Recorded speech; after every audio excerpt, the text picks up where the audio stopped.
Our guest today is author, researcher, and television and podcast host Ryan Sprague.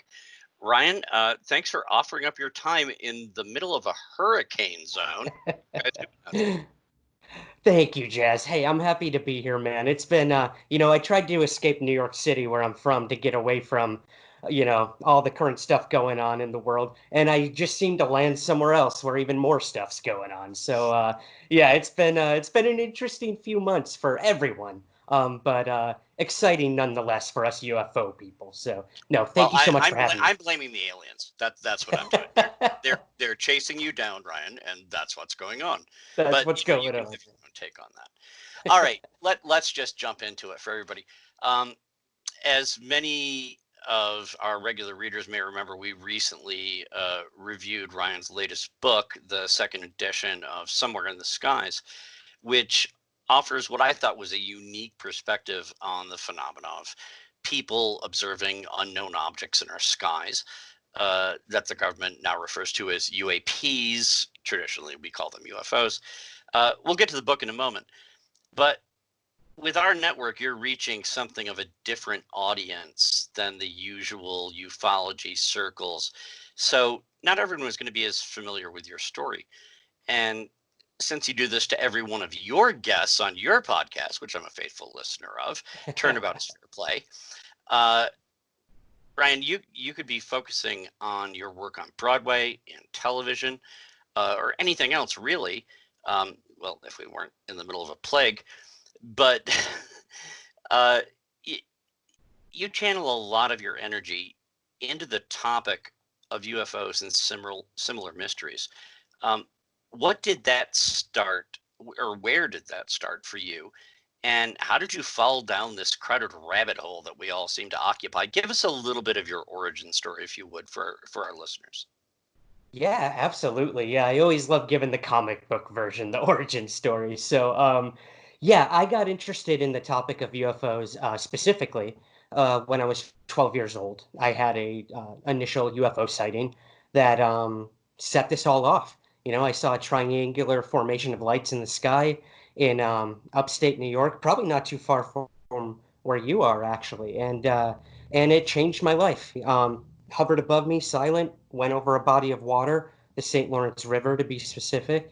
And my father actually saw this with me. So I had a witness to be there with me. And he didn't know what it was. I didn't know what it was. And it scared me, Jazz. I had nightmares after that. And, I would see those lights all the time, like in my memory, and I became obsessed. Kind of like a lot of the people who get into these topics, something's kind of set it off, and that was it for me, man. I started interviewing people in Syracuse, New York, where I'm originally from, about UFO sightings, and then I started branching out to other states, and then eventually all over the world, and collecting these stories. I mean, my first interview with a UFO witness was at age 13, and that was a Vietnam veteran, which was, I was deeply honored to have that opportunity. And he died months after he came forward for the first time to me, a 13-year-old. That was a very powerful moment for Wow. me, and it really showed me that I wanted to interview people, and it's been a crazy ride since then. Well, the place where you had your sighting was actually, I went and looked it up on the map just to be sure. That was just within miles of where I got my first scuba certification, because we did it in the St. Lawrence up there by Okay. the. So I'm very familiar with the area. Um, Yeah. Now, as I already mentioned, I did a review of your book, but in the original edition of your book, you spoke personally to a lot of people who similarly experienced something that seemed to really change their lives. But not all events draw the same level of attention as the really famous UFO incidents. Um, Most recently, like the reports of the U.S. Navy pilots encountering things they couldn't explain on a couple different aircraft carrier groups. There are a lot of other famous ones people hear about. With so many books and movies focusing on the big hitters like Roswell or the Phoenix Lights, things like that, what was it originally for the first edition of the book that made you want to hear and tell the stories of people who had had these let's just say, less high profile encounters and the witnesses to those things? I think high profile is a good way to put it, Jazz, because I mean, some of these people who either reached out to me or I reached out to them, their stories were just as powerful and profound, if not more, than a lot of these high profile cases. So for me, it was getting their voices out there. There's so many witnesses to UFOs, no matter what the UFOs are or represent, who just, you know, it falls on deaf ears or they're afraid to come forward because of the stigma and ridicule that's always been attached to this topic. Definitely. So I wanted to tell these people and show these people there's people willing to listen to you and take it seriously. And I only use real names in the original version of the book because I wanted to show that everyday people in all walks of life had these experiences and were willing to go on the record and sort of shed that fear of being ridiculed. I mean, we live in a new age of UFO information now where it is getting much easier and more acceptable to talk about the topic. So for me, it was really about legitimizing it, getting stories out that had never been there, and just adding to the volume of evidence and testimony that's out there, but just never gets seen. So that was kind of the impetus to do the book and to contribute, Jazz, to be honest. If I wasn't going to be bringing forth something new or different, there's really no point. So I really wanted to dive deep into the people having the experience rather than just the experience itself. Well, a few years have gone by since the original release of the book, and there's obviously been some huge news in ufology since December of 2017, the shot heard around the world. Um, Specifically, what do you feel? What made you feel that this was the time to update Somewhere in the Skies? Was it perhaps because there seems to be a new generation of private citizens who are suddenly paying attention and asking more questions? Has it become more, I don't know, socially acceptable to talk about these things, or do you feel you had to be one of the fullbacks on the field that just had to push it further? I think a little bit of everything, and that football reference I like, man. I think you're completely right on that. Adding to it, for me, it was that 2017 New York Times article that really lit the fire under me to do this. Now, I think another big thing too is when you hear about people having a UFO sighting, let's say they're on your local news at night and they interview the person and the reporter at the end says that was interesting and then we never hear about it again. And for me it always came down to what happened after that? Like there has to be some sort of follow up with this. Are there still sightings going on in the area? Had anyone else seen what that person saw? And what did it do to that person? I wanted to know, and I wanted to try to answer those questions for people who were as curious as I was. So a lot of it started with that New York Times article, like you said, shot heard around the world, and people were talking about UFOs like never before. You know, for years, I didn't talk about my own UFO sighting either because I thought it would, lose me a job or lose me a girlfriend or a second date or something, man. So for me, it was really about making it serious, making it continuing the conversation, and this again, this new age we live in. Navy pilots are coming forward now, new protocols to report UFOs. The Army's getting involved. The Senate Intelligence Committee. I mean, it it blows my mind that this is the world we're living in, Jazz. All the other stuff aside that's going on. UFOs are huge right now, and our government's actually acknowledging it. So we got to hold on to that and ride the wave. And I think now was a good time to follow up with everyone in my original book.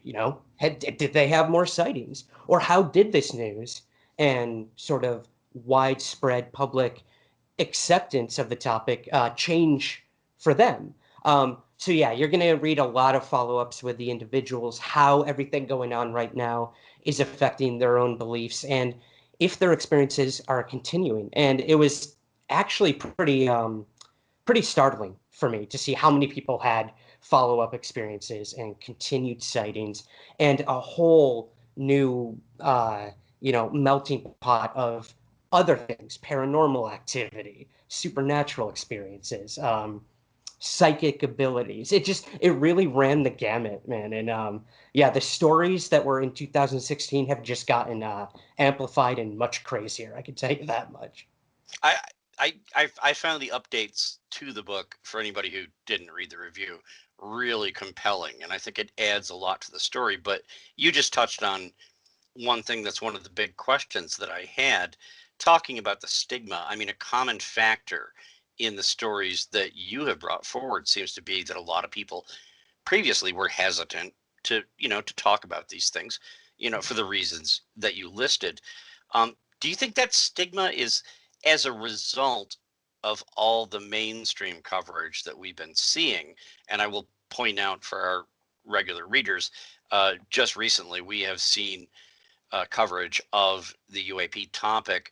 The weekend before last, we had two items on CNN. Jake Tapper and Michael Smerconish did articles. NBC News came out with an opinion, an op-ed piece on the subject. Do you think that I wouldn't say erases? Do you think it's lessening the stigma to the point where some of the people you have talked to and others like them might be a little more willing to talk, maybe not to the press, but even to their friends? Because I know I have friends, Ryan, and I'm guessing you would understand. I have a certain number of friends where I could sit there and somebody would say, "Hey, did you see that video that came out the other day from Texas?" And somebody else will say, "Wow, that was really incredible. That's almost as good as the Phoenix Lights, or the Yeah. 1976 Tehran incident." And those people, everybody will know what you're talking about. But then I have a whole other set of friends who hear us talking like that, and one of them will say, "Phoenix Lights? Is that football movie? Because I don't think it was Phoenix." And the rest of them are sort of edging slowly sideways away, like, what sort of wackos have I gotten in with? Um, Yeah. do you think that 2020 is a year, for all the crappy, terrible things that are happening, that is lessening a bit? I mean, is there enough mainstream coverage where people, in your opinion, might start to say, well, I saw something and maybe I could talk about it, or my friend told me something and maybe my friend's not a loon? Yeah, absolutely. And I'm glad you bring this up, Jazz, because I think as much as we may criticize the mainstream media a lot, no matter like what end of it you're on, it's tough. It used to be X-Files music behind every segment about UFOs, or Right. the Little gray men. reporters make exactly making those snide remarks. And look, whether it's Fox News, CNN, any news station, local radio affiliates, you're not hearing that anymore. You're not hearing that X-Files music. You're not hearing well, that was interesting or bizarre. It's being taken serious. And I think showing that to the public is showing there's something to this, whether it's a potential threat to our skies, national security, or if we're actually dealing with little green men on flying saucers coming here or not. So many questions are now being asked. What are UFOs? Where do they come from? Why are they here? And before, it was so hard to just have our government say UFOs exist. They just flat out denied it. And Right. now I think we are living in a new age of they've accepted it. They're acknowledging UFOs are real and they don't know what they are. The Navy has admitted this. The DoD has admitted this. So let's look into it. And I'm hoping, Jazz, that this leads to a much more transparent conversation between civilians and the military, or even our government, and hopefully even putting more trust into our government by the people who are saying, we see these things. We know something's going on. Like, tell us what you know, and let's work together on it. So yeah, man, I think it's an exciting time to live in with this topic. And I hope we're inching closer to some sort of answer.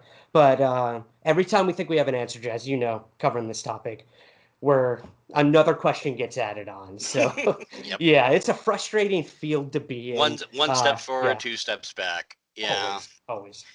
I have heard other people put this question in various forms to you because, as you know, I've been following you for a while, and it never seems to work out entirely. But I'm going to go ahead and take my own shot at it, if you don't mind.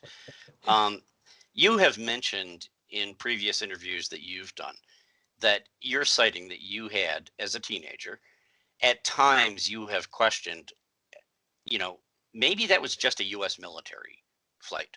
Maybe it was a secret, you know, space program or something, and you had no way of knowing for sure, but you question that.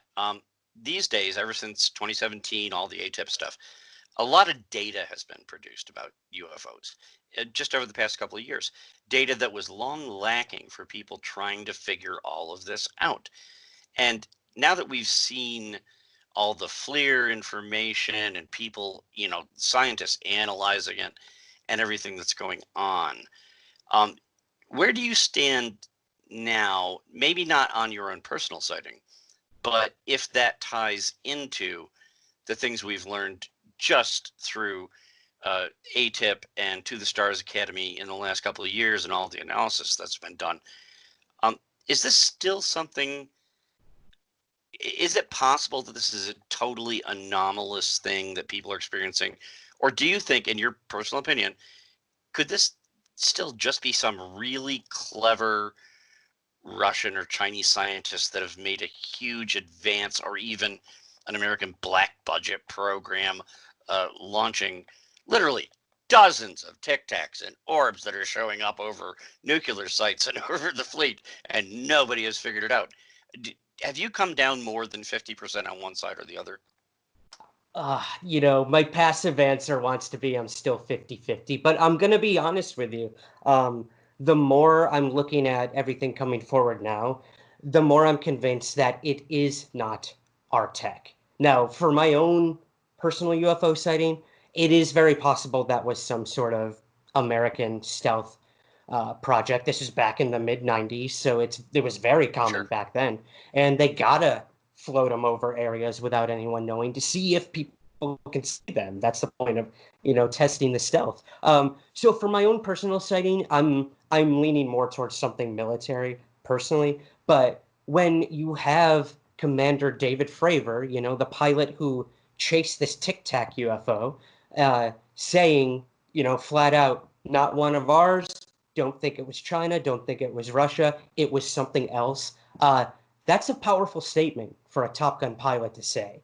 And to then go into secret briefings with members of the Senate Intelligence Committee and Department of Defense and say the same thing, that's startling, in my opinion, to put his reputation on the line, still saying, not ours, not from here. So it's it's frustrating, Jess, because every time, again, like I said, I think I've solved one case, another one comes forward, and it's starting from scratch again. But Well, yeah, you, yeah, you it's been you interesting. mentioned one case, then another case, and you've Yeah. actually given me a good lead into one of the final things I wanted to ask you. I'd like to leave our viewers with the chance to go do some research of their own if this interview has piqued their interests. I know from following your work that you dig into some of the really great but obscure cases, and you research them to the nth degree. And that's one thing I appreciate about the work you do, because you have brought forth a lot of things on cases that I thought I knew about, and you've examined a bunch of details that I didn't even hear about. So I would like to get past the big flashy things that newer people to the topic have heard about, like Tic Tacs, the Phoenix Lights, Tehran in '76, uh, Barney and Betty Hill.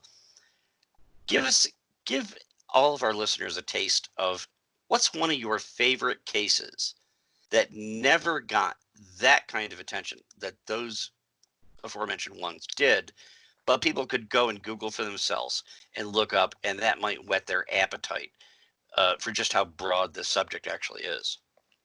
Yeah, that's a really good question. There's so many that I can think of, but one I've been looking at recently, like you mentioned, they're out there. The cases are out there, but it's obscure. There's no substantiated evidence or documents on it. We just have stories. But for me, the one I'd like to to share with you here is the Knowles family. Now, this is a case that happened Oh in yeah. Australia, and a lot of people, I mean, obviously, someone with your insight and other UFO researchers will know about it, but I No, don't think a lot of people do. this is a pretty obscure one. Yes. Yeah, and it's amazing. I mean, we're talking about a whole family. They're in their car going down a desolate road. A Some sort of illuminated object comes down, lands on top of the roof of their car, like lands. We're not talking hovering over it. And it messed with the car and it actually lifted it off the ground, which is insane to me. And every member of the family says the same thing and they have the same story. And it finally drops the car back down. The son of the family who was driving, they're terrified. They don't know what happened. Everything seemed to be going in like a slow motion. And at that point, he gunned it, Jazz, and he was going like 200 miles per hour down this road until they eventually got out of the car. The thing is still chasing them, and they hide behind a bush, terrified, traumatized. And for this family, they still don't know what it was that they saw, but there's a lot of talk and rumors that it was some sort of military experiment. Not supposed to be this family that this happened to, but it did. And we have a lot of video documentation, witness testimony from the witnesses about it. And I've spoken to several of the researchers out in Australia about it.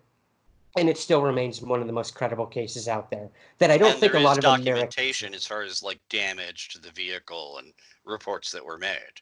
Yeah, very good point. Yeah, I mean there was trace amounts of radiation found near the car. The two of the tires, completely shot out after going so fast. Members of the family had physiological effects after this for many years, and they weren't the only witnesses. I mean, they were the UFO researchers who originally looked at this case were able to find other people who saw the object that night. So something was up in the sky, Jazz, and something definitely did something to this family. What that is, we may never know, but it's a case that just blew me away. I mean, talk about a close encounter. I've never heard of a car, maybe people getting lifted into a beam. We're talking, fire in the Or a sky, cow. Travis Yeah. Walton, or a cow. Yeah, but a whole car? Come on. What kind of technology can do that? It's crazy. No, absolutely. Everybody go Google that. When you said Australia initially, there's another report, and you're the expert, not me. I thought you were going to bring up there was one that I learned from you from listening to your podcast, which would be linked in the show notes, about a pilot from Australia who went missing, disappeared, was never seen again, and but they had really weird recordings. Do you recall who I'm talking about? Yeah, that was the Valentich case. Yeah. That's it. The That's it. Yeah. the years There's another escaping one me, but yeah. for people to go Google because one of Ryan's older podcasts, he has a great rundown of this incident of this pilot, young guy, and there were all these rumors. Maybe he was smuggling drugs or running to, some illicit meeting or something. But this guy ran into something over the ocean off the western coast of Australia, disappeared, was never seen again. Plane was never seen again. Lots of good stuff. Yeah. Ryan, I know you're up to your eyeballs with everything in Hawaii and things going on with your girlfriend. I want to thank you again for sharing your time. I hope that everyone watching will check out your book, particularly the updated version. Also, check out your podcast. We'll, of course, have links to everything in the notes below this interview. But could you let everybody know the quickest and best way they can find you and follow your work? Oh, absolutely. Yeah. I mean, all my work can be found at my one-stop hub. It's just somewhere in the skies.com. And like you mentioned, the podcast releases every Monday, so you can check that out everywhere you get podcasts. But yeah, somewhere in the skies.com is a good place to get a hold of me. And please reach out to me if any of your viewers or listeners have had a sighting. That's what we need, man. We need to just keep stacking these things up in that house of cards to show the government that we want to know what's going on.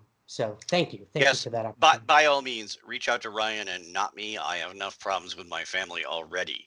So he'll be able to handle that for you. Ryan Sprague, thank you again for joining us on the Salem Network, and I wish you the best of luck with the new release of the book. Thank you so much, Jazz. Thanks for having me.